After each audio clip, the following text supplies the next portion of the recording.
S ಕೋಡಿಶ್ರೀ ಹೇಳಿಕೆಗಳು ಅಥವಾ ಭವಿಷ್ಯಗಳು ಒಂದೊಂದು ಘಟನೆಗೆ ಸಂಬಂಧಪಟ್ಟ ಹಾಗೆ ಸೀಮಿತ ಆಗಿಲ್ಲ. ಎಸ್, ಇನ್ನು ಮುಂದಿನ ಸುದ್ದಿಯನ್ನು ಗಮನಿಸೋದಾದ್ರೆ ಸಿದ್ದು ಬಳಿಯಿಂದ ಸಿಎಂ ಪಟ್ಟ ಪಡೆಯುವುದು ಕಷ್ಟ, ಮತ್ತೊಮ್ಮೆ ಸ್ಫೋಟಕ ಸುಳಿವನ್ನ ಕೊಟ್ಟ ಅದೇ ಕೋಡಿಶ್ರೀ ಮಹಾಸ್ವಾಮೀಜಿಗಳು. ಸಿದ್ದು ಬಳಿಯಿಂದ ಸಿಎಂ ಸ್ಥಾನವನ್ನ ಪಡೆಯುವುದು ಕಷ್ಟ, ಮತ್ತೊಮ್ಮೆ ಸ್ಫೋಟಕ ಸುಳಿವು ನೀಡಿದ ಕೋಡಿಶ್ರೀ ಮಹಾಸ್ವಾಮೀಜಿಗಳು. ಅವರ ಭವಿಷ್ಯ ಇನ್ನು ನಿಂತಿಲ್ಲ. ಹಾಲು ಕೆಟ್ಟರು ಹಾಲು ಮತ ಕೆಡಲ್ಲ ಅಂತ ಹೇಳಿದ್ದೆ. ಹಾಲು ಕೆಟ್ಟರು ಹಾಲು ಮತ ಕೆಡೋದಿಲ್ಲ. ಹಾಲು ಮತದವರಿಗೆ ಅಧಿಕಾರ ಬಂದ್ರೆ ವಾಪಸ್ ಪಡೆಯೋದು ಕಷ್ಟ. ಸಿದ್ದರಾಮಯ್ಯ ಹಾಲು ಮತದವರಿಗೆ ಒಂದು ರೀತಿಯ ದೈವ ಬಲ ಇದೆ. ಚುನಾವಣೆಯಲ್ಲಿ ಮೊದಲ ಮತ ಹಾಲು ಮತದವರಿಂದ ಹಾಕಿಸುತ್ತಾರೆ. ನಾನು ಸಿದ್ದರಾಮಯ್ಯ ಅವರ ಬಗ್ಗೆ ಹೇಳಿಲ್ಲ, ಸಮಾಜದ ಬಗ್ಗೆ ಹೇಳಿದ್ದೇನೆ. ಹಾಲು ಮತದವರಿಗೆ ಅಧಿಕಾರ ಬಂದ್ರೆ ಬಿಡಿಸೋದು ಕಷ್ಟ. ಹೆತ್ತ ತಾಯಿಗೆ ಎಲ್ಲಾ ಮಕ್ಕಳು ಒಂದೇ ಅಲ್ವೇನ್ರಿ? ಸೃಷ್ಟಿ ಮಾಡಿರೋ ದೇವರಿಗೆ ಎಲ್ಲಾ ಮತದವರು ಒಂದೇ. ರಾಜ್ಯ ರಾಜಕಾರಣದ ಕುರಿತು ಕೋಡಿಶ್ರೀ ಸ್ಫೋಟಕ ಭವಿಷ್ಯ ಇದು. ಹಾಲು ಮತದವರಿಗೆ ಒಂದು ತರಹದ ದೈವ ಬಲವಿರುತ್ತೆ, ಹಾಗಾದ್ರೆ ಹಾಲು ಮತದವರಲ್ಲದೆ ಇರುವವರಿಗೆ? ಸೊ ಇವೆಲ್ಲವೂ ಕೂಡ ಚರ್ಚೆಗಳಷ್ಟೇ.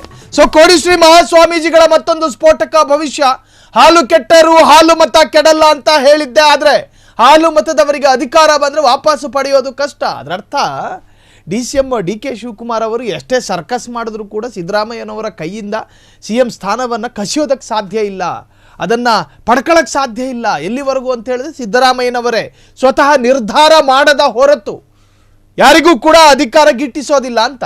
ಹಾಲು ಮತದವರಿಗೆ ಒಂದು ರೀತಿಯ ದೈವ ಬಲ ಇರುತ್ತೆ. ಸೊ ಕೋಡಿಶ್ರೀ ಮಹಾಸ್ವಾಮೀಜಿಗಳ ಆ ಸ್ಫೋಟಕ ಹೇಳಿಕೆ ನೋಡ್ಕೊಂಡು ಬರೋಣ. ಅವ್ರನ್ನ ಬದಲಾವಣೆ ಅಂದರೆ ಹಾಲು ಮತದವ್ರನ್ನ ಬದಲಾವಣೆ ಮಾಡೋದು ಕಷ್ಟ ಅಂಥೇಳಿ ಹಾಗೆ ಹೇಳಿಲ್ಲ ನೀವು. ಅದಕ್ಕೆ ಹಾಲು ಕೆಟ್ಟರು ಹಾಲು ಮತ ಕೆಡಲ್ಲ ಅಂತ ಒಂದು ಮಾತಿದೆ ನಮ್ಮೊಳಗೆ. ಹಾಗೆ ಹಾಲು ಮತದವ್ರಿಗೆ ಅಧಿಕಾರ ಬಂದರೆ ಇಸ್ಕೊಳ್ಳೋದು ಕಷ್ಟ, ಅವರಾಗೆ ಬಿಡಬೇಕು ಹೇಳಿರೋದು ನಾನು. ಯಾಕೆ ಅಕ್ಕಬುಕ್ಕರು ಯಾರು? ಹಾಲು ಮತ ಸ್ಥಾಪಕರು ವಿಜಯಾರಣ್ಯ ಕಟ್ತಾರ 5 ಜನ ಅವರು. ಅಕ್ಕಬುಕ್ಕರು ಸಾಮ್ರಾಜ್ಯ ಇವತ್ತು ವಿಜಯದಶಮಿ ಏನು ನಡೀತಾಯಿದೆ, ಇವತ್ತು ನಡೀತಾಯಿದೆ, ಅಕ್ಕಬುಕ್ಕರು ಮಾಡಿದ್ದು.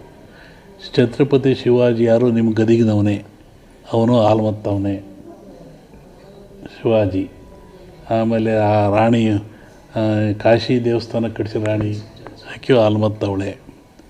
ಹಿಂಗೆ ಹಾಲ್ಮತ್ ಸಮಾಜದಲ್ಲಿ ಲೋಕೋತ್ತರ ಕಾಣಿಕೆಗಳಿದ್ದಾವೆ. ಅವರು ಒಂದು ರೀತಿಯ ದೈವ ಬಲ ಇದೆ. ಎಲೆಕ್ಷನ್ ಓಟ್ ಮೊದಲು ಹಾಲ್ಮತ್ತರು ಬವಣಿಗೆ ಮಾಡು ಅಂತಾರೆ, ಮೊದಲು ಓಟ್ ಹಾಕ್ಸು ಅಂತಾರೆ. ನಾನು ಸಿದ್ದರಾಮಯ್ಯನ ಬಗ್ಗೆ ಹೇಳಿಲ್ಲ, ನಾನು ಹೇಳಿದ್ದೇನು, ಹಾಲಮತ ಸಮಾಜದವರಿಗೆ ಅಧಿಕಾರ ಬಂದರೆ ಬಿಡಿಸ್ಕೊಳ್ಳೋದು ಕಷ್ಟ, ಅವರೇ ಬಿಡಬೇಕು ಅಂತ. ಹೋದ ಸರಿ 5 ವರ್ಷ ಸಿ ಎಮ್ ಆಗಿದ್ರು, ಬಿಟ್ಟರೆ ಅವರು ಎಷ್ಟು ಹೋರಾಟ ಮಾಡಿದ್ರು, ಬಿಡಿಸ್ತಾರೆ.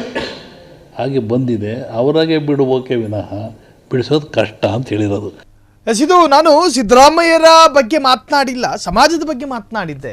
ಹಾಲು ಮತದವರಿಗೆ ಒಂದು ತರಹದ ದೈವ ಬಲ ಇರ್ತಾವೆ. ಎಲೆಕ್ಷನ್ ಸಂದರ್ಭದಲ್ಲಿ ನೀವು ಗಮನಿಸಿರ್ಬೋದು, ಬೂತ್ಗಳಲ್ಲಿ ಏನು ಪೋಲಿಂಗ್ ಸ್ಟೇಷನ್ಗಳಲ್ಲಿ ಮೊದಲು ವೋಟ್ ಹಾಕಿಸೋದೇ ಹಾಲು ಮತದವರ ಜೊತೆ. ಅಂದರೆ ಅದೊಂದು ಪ್ರತೀತಿ. ಹಾಲು ಮತದವರಿಗೆ ಒಂದು ದೈವ ಬಲ ಇದೆ. ಕಳೆದ ಬಾರಿ ಸಿದ್ದರಾಮಯ್ಯನವರು 5 ವರ್ಷ ಸಿ ಎಂ ಆಗಿದ್ದು ಬಿಟ್ಟರೆ ರಾಜ್ಯ ರಾಜಕಾರಣದ ಕುರಿತು ಕೋಡಿಶ್ರೀ ಮಹಾಸ್ವಾಮೀಜಿಗಳು ಈಗಲೇ ಈ ಥರದ್ದೊಂದು ಭವಿಷ್ಯವನ್ನು ನುಡಿತಾ ಇರುವಂತಹದ್ದು. ರಾಜಕೀಯವಾದಂಥ ಭವಿಷ್ಯವನ್ನು ಹೇಳೋದನ್ನು ಸ್ವಲ್ಪ ನಿಲ್ಲಿಸಿದ್ರು ಕೋಡಿಶ್ರೀ ಮಹಾಸ್ವಾಮೀಜಿಗಳು. ಆದರೆ ಇತ್ತೀಚೆಗಿನ ಒಂದಷ್ಟು ಪೊಲಿಟಿಕಲ್ ಡೆವಲಪ್ಮೆಂಟ್ಗಳನ್ನು ಗಮನಿಸಿ ಈ ತರಹದೊಂದು ಹೇಳಿಕೆ ವ್ಯಕ್ತವಾಗಿದೆ.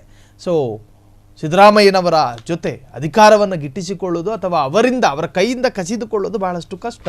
ಹಾಲು ಕೆಟ್ಟರು ಹಾಲು ಮತ ಕೆಡೋದಿಲ್ಲ ಅನ್ನುವಂತಹ ಸ್ಫೋಟಕ ಹೇಳಿಕೆ ಈಗ ರಾಜಕೀಯ ವಲಯದಲ್ಲೂ ಕೂಡ ಸಂಚಲನ ಮೂಡಿಸ್ತಾ ಇದೆ. ಕ್ಷಣ ಕ್ಷಣದ ಸುದ್ದಿಗಳಿಗಾಗಿ ಫ್ರೀಡಂ ಟಿವಿ ಸಬ್ಸ್ಕ್ರೈಬ್ ಮಾಡಿ, ಲೈಕ್ ಮಾಡಿ ಹಾಗೂ ಫಾಲೋ ಮಾಡಿ. ಹೊಸ ಸುದ್ದಿಗಳ ನೋಟಿಫಿಕೇಶನ್ಗಾಗಿ ಬೆಲ್ ಐಕಾನ್ ಮೇಲೆ ಕ್ಲಿಕ್ ಮಾಡಿ.